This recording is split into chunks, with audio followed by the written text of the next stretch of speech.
Christmas in Vienna, also called Best Christmas Ball Ever, is a pretty good film. This was released in 2019. It's directed by Lyon, written by Sam Jackson and Anna Rasmussen, and we have a cast including Elisabeth Harnois and Christian Oliver. And our protagonist, Amy, decides to go to Vienna. She goes with her brother, and obviously this is around the Christmas season, and she ends up taking part in a ballroom dance competition.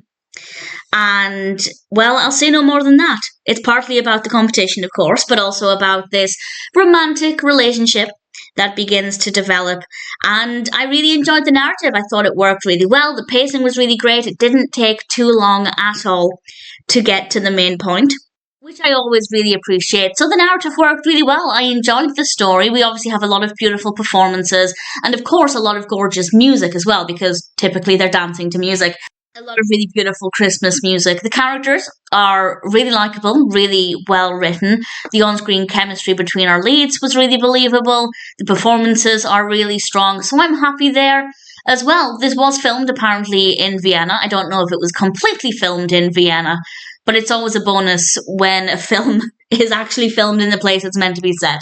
And we have some gorgeous costumes as well. The costumes are just absolutely stunning. So really, it ticks all of the right boxes. The Christmas aspect as well is definitely there. It's not the most in-your-face Christmassy film, which I know some people prefer. As I've mentioned many times, I prefer Christmas films to be a little over the top.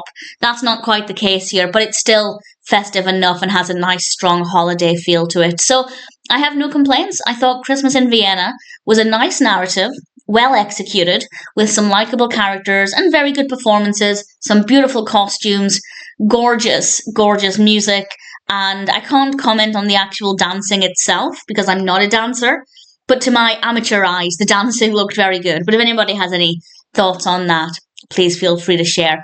Is it the most realistic narrative? Probably not. Do I care? Not with this kind of film. I think with these kinds of romantic Christmas films, suspension of disbelief is generally pretty necessary.